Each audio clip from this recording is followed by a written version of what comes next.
भारत आतंक पर पाकिस्तान को बेनकाब करेगा। मिशन पर 7 डेलीगेशन जाएंगे, इनमें सांसद और राजदूत शामिल हैं। दुनिया के अलग अलग देशों का दौरा कर सांसदों का यह प्रतिनिधिमंडल पाकिस्तान के झूठ को बेनकाब करेगा। सांसदों के इन डेलीगेशन में सत्ता पक्ष के साथ साथ विपक्ष के सांसद भी शामिल हैं। 4 प्रतिनिधिमंडलों को नेतृत्व सत्तारूढ़ दलों के नेता, जबकि 3 की अगुवाई विपक्षी दलों के नेता करेंगे। कई देशों की यात्रा ये डेलीगेशन करने वाले हैं। खासतौर पर यूनाइटेड नेशन सिक्योरिटी काउंसिल के सदस्य देशों की यात्रा पर फोकस रहेगा।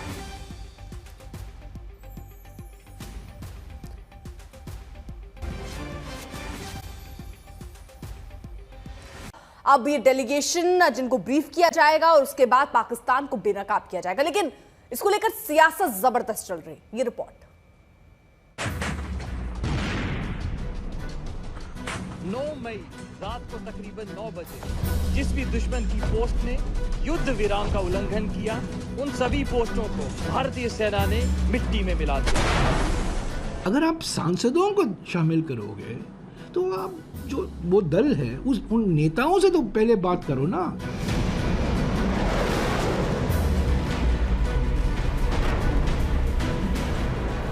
शिवसेना के 9 मेंबर हैं लोकसभा में। हमको किसी ने पूछा नहीं कि लोकसभा में से किसी को आप भेजना चाहते हैं। पाकिस्तान को हम 4 दिन के भीतर जंग के मैदान में धूल चटा चुके हैं और अब एक दूसरी जंग लड़ी जानी है कूटनीतिक मोर्चे की। अब दुनिया के सामने पाकिस्तान के आतंक परस्त चेहरे को बेनकाब करने की बारी है। इसकी भी पूरी तैयारी मोदी सरकार ने की है। सांसदों और राजदूतों की 59 लोगों की टीम बनी है जो 7 डेलीगेशंस के रूप में दुनिया के कई देशों में जाकर पाकिस्तान की पोल खोलेगी। लेकिन इस मुहिम और मिशन पर भी सियासत हो रही है।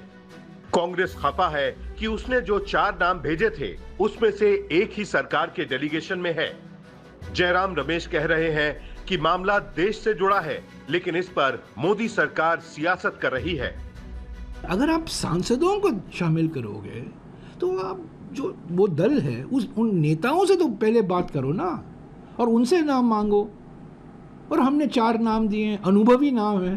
ये जिस तरीके से इन्होंने व्यवहार किया है कांग्रेस पार्टी से, ऐसा लगता है ये बिल्कुल शरारती तरीके से उन्होंने व्यवहार किया है।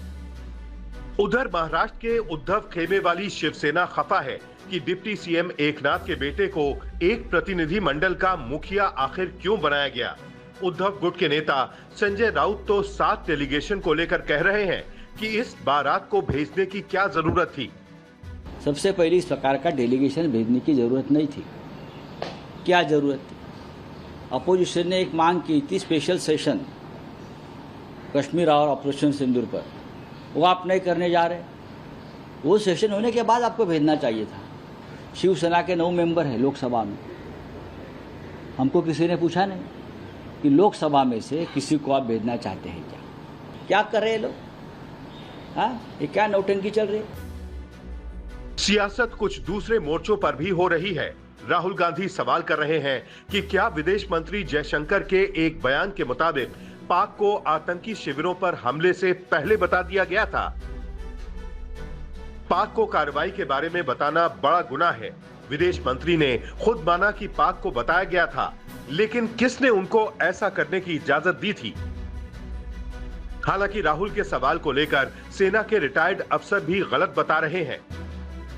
जैसे टेररिस्ट कैंप्स हिट हुए उसके बाद डीजीएमओ ने भी अपने जब उन्होंने एड्रेस किया था, उन्होंने कहा हमने हॉटलाइन पे पाकिस्तान के डीजीएमओ को मैसेज भेजा कि हमने टेररिस्ट कैंप्स को ही स्ट्राइक किया है, कोई मिलिट्री इस्टेब्लिशमेंट नहीं, कोई सिविलियंस को नहीं। और ये उनका मैसेज था। और जो जयशंकर ने बोला उन्होंने वही बोला। अब उसको ट्विस्ट करके बोलना कि पहले जयशंकर ने किससे बात करी? किसी से बात नहीं हुई। पाकिस्तान को सबक सिखाने पर देश एकजुट है, लेकिन अब सीज फायर के बाद सियासी सवाल उठने लगे हैं। ब्यूरो रिपोर्ट, आज तक।